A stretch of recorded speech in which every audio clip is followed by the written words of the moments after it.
Breaking barriers I fly. ഒരു blind student ലോകം കീഴടക്കിയ കഥ. നമുക്ക് കഥ പറയാം. SSLCയിലെ രണ്ടാമത്തെ യൂണിറ്റിലെ ആദ്യത്തെ ചാപ്റ്ററാണ് ബ്രേക്കിംഗ് ബാരിയേഴ്സ് ഐ ഫ്ലൈ. നമ്മുടെ ശ്രീകാന്ത് പൊല്ല എന്ന് പറയുന്ന ഒരു പാവപ്പെട്ട സ്റ്റുഡന്റ്, ആക്ച്വലി അവൻ ജനിച്ചത് ഒരു പാവപ്പെട്ട കർഷക ഫാമിലിയിലാണ്. അവൻ ജനിച്ചു വന്നപ്പോൾ ഉണ്ടായിരുന്ന ഒരു വലിയൊരു ഡിഫക്റ്റ് അല്ലെങ്കിൽ ഒരു പ്രശ്നം എന്ന് പറയുന്നത് അവൻ കണ്ണ് കാണാത്ത ഒരു ബ്ലൈൻഡ് പേഴ്സൺ ആയിരുന്നു. Differently able, we can say that. പക്ഷേ അവൻ്റെ നാട്ടുകാർ അവൻ്റെ ഫാമിലിയോട് പറഞ്ഞിട്ടുണ്ടായിരുന്നു അവനെ കൊണ്ട് ഇനി ഉപകാരമില്ല. ഇവൻ അവനെ കൊന്നുകളയാൻ വരെ പറഞ്ഞിട്ടുണ്ടായിരുന്ന ഫാമിലി ആയിരുന്നു അവിടെ ഉണ്ടായിരുന്നത്. പക്ഷേ അവൻ്റെ ഫാമിലി, അവൻ്റെ പാരൻസ് അതൊരു വലിയൊരു അനുഗ്രഹമായിട്ട്, അല്ലെങ്കിൽ അവനെ നല്ല രീതിയിൽ കെയർ കൊടുത്ത് അവനെ വളർത്തി. അങ്ങനെ അവനെ സ്കൂളിലേക്ക് പറഞ്ഞയച്ചു. സ്കൂളിൽ അവൻ നേരിട്ട വലിയൊരു വെല്ലുവിളി എന്താണെന്ന് വെച്ച് കഴിഞ്ഞാൽ, ബ്ലൈൻഡ് സ്റ്റുഡൻ്റ് ആയതുകൊണ്ട് തന്നെ അവന് ആക്ടിവിറ്റികളിൽ പങ്കെടുക്കാൻ കഴിയുന്നില്ല.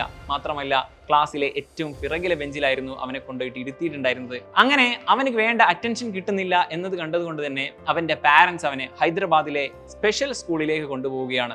അങ്ങനെ ഹൈദരാബാദിൽ എത്തിയിട്ട് അവൻ്റെ എക്സാക്ട് സ്ഥലത്താണ് അവൻ എത്തിപ്പെട്ടത്. അവിടെ നിന്ന് അവൻ്റെ എല്ലാവിധ സ്കില്ലുകളും പുറത്തെടുക്കുകയാണ്. അവൻ പഠനത്തിലും അതുപോലെ തന്നെ അവൻ്റെ എക്സ്ട്രാ കരിക്കുലർ ആക്ടിവിറ്റിയിലും അവൻ മുന്നേറുകയാണ്. അങ്ങനെ ചെസ് ആണെങ്കിലും അതുപോലെ തന്നെ ക്രിക്കറ്റ് ആണെങ്കിലും ഇന്ത്യയെ പ്രതിനിധീകരിച്ചുകൊണ്ട് നമ്മുടെ ശ്രീകാന്ത് പൊല്ല അവൻ്റെ ആ ഒരു ചൈത്രയാത്ര തുടരുകയാണ്. അതിൽ നമ്മുടെ APJ അബ്ദുൽ കലാമിനോട് കൂടി വർക്ക് ചെയ്യുക എന്നുള്ള ആ ഒരു വലിയ ബഹുമതി വരെ അവന് കിട്ടുന്നുണ്ട്. അങ്ങനെ അവന് 10ാം ക്ലാസ്സിൽ 90% മാർക്കോട് കൂടിയിട്ട് 90+% മാർക്കോട് കൂടിയിട്ട് അവൻ പാസ്സാവുന്നത്. അതിനുശേഷം അവന് സയൻസ് എടുക്കണമെന്ന് ആഗ്രഹം. പക്ഷേ ഇവിടുത്തെ സിസ്റ്റം, ഇവിടുത്തെ ഗവൺമെന്റ് അതിന് റെഡി ആയിരുന്നില്ല. അങ്ങനെ സയൻസ് എടുക്കാൻ തയ്യാറായിരുന്നില്ല, അല്ലെങ്കിൽ അതിന് പറ്റിയൊരു അറ്റ്മോസ്ഫിയർ ഇവിടെ ഉണ്ടായിരുന്നില്ല, അവനെ അനുവദിച്ചിരുന്നില്ല. അവന് വാശിയായി അവൻ ഗവൺമെന്റിനെതിരെ പോരാടി, ഗവൺമെന്റിനെതിരെ കേസ് കൊടുത്തു. അവസാനം അവന് ആ ഒരു അനുമതി കിട്ടി. അവന് +1ലും +2ലും സയൻസ് എടുക്കാനുള്ള അനുമതി കിട്ടി. അവനോട് പറഞ്ഞിരുന്നത് ആർട്സ് വല്ലതും എടുത്ത് പഠിച്ചാൽ പോരെ എന്നുള്ള രീതിയിലായിരുന്നു. അങ്ങനെ അവന് ഫൈറ്റ് ചെയ്തു, നിയമയുദ്ധം നടത്തി. അങ്ങനെ അവസാനം സയൻസ് എടുത്ത് പഠിക്കാൻ തുടങ്ങി. അവൻ ഓഡിയോ ബുക്കുകൾ ക്രിയേറ്റ് ചെയ്തു. അവന് ഹെൽപ്പ് ചെയ്യാൻ വേണ്ടിയിട്ട് അവൻ്റെ ബുക്കുകളൊക്കെ ഓഡിയോ രൂപത്തിലേക്ക് മാറ്റി അവൻ പഠിച്ചു. അങ്ങനെ പഠിച്ചതിന് ശേഷം അവൻ്റെ റിസൾട്ടാണ് വളരെ അത്ഭുതപ്പെടുത്തുന്നത്. 98% മാർക്കോട് കൂടിയിട്ടാണ് ഈ ഒരു ബ്ലൈൻഡ് ആയിട്ടുള്ള ഒരു കുട്ടി ആ ഒരു സയൻസ് സബ്ജക്റ്റ് എടുത്തുകൊണ്ട് അവൻ പാസ്സാവുന്നത്.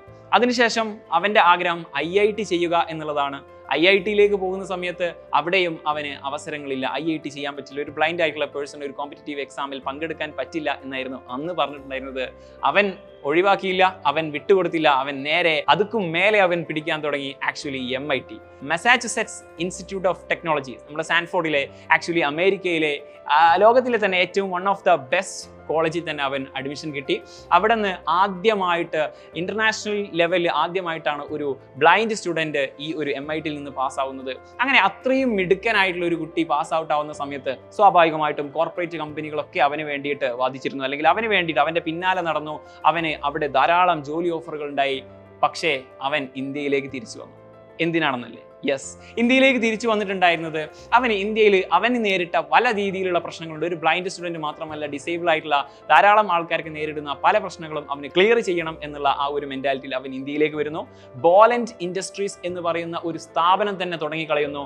അത് ആക്ച്വലി ബ്ലൈൻഡ് ആയിട്ടുള്ള ആൾക്കാർക്ക് വേണ്ടിയിട്ട് സപ്പോർട്ട് നൽകാൻ വേണ്ടിയിട്ട്, അതായത് അതിലെ മിക്ക എംപ്ലോയീസും ബ്ലൈൻഡ് പീപ്പിൾ ആയിരുന്നു, അല്ലെങ്കിൽ ഡിസേബിൾ ആയിട്ടുള്ള ആൾക്കാരായിരുന്നു. അങ്ങനെ ആ കമ്പനി $1 മില്യൺ റവന്യൂ ജനറേറ്റ് ചെയ്യുന്ന ഒരു കിടിലൻ കമ്പനി മാറുകയാണ്. അങ്ങനെ നമ്മുടെ ശ്രീകാന്ത് പൊല്ല നമുക്ക് നൽകുന്ന ആ ഒരു വലിയ മെസ്സേജ് എന്താണെന്ന് വെച്ച് കഴിഞ്ഞാൽ, ലോകം നമ്മളോട് നിനക്കൊന്നും കഴിയില്ല എന്ന് പറഞ്ഞേക്കാം, പക്ഷേ നമ്മൾ പറയണം, നമ്മൾ ലോകത്തോട് തിരിച്ചു പറയണം എനിക്കെല്ലാം കഴിയും എന്ന്. നമ്മുടെ സമൂഹം നമ്മളെ ഏത് രീതിയിലാണെങ്കിലും നമ്മുടെ നെഗറ്റീവ് അടിച്ചു കഴിഞ്ഞാലും നമ്മളുടെ ഉള്ളിലുള്ള ആ ഒരു ഫയർ ഇഗ്നൈറ്റ് ചെയ്തുകൊണ്ടിരിക്കണം എന്നുള്ള വലിയൊരു മെസ്സേജാണ് ഈ ഒരു ചാപ്റ്ററിലൂടെ നമുക്ക് ലഭിക്കുന്നത്.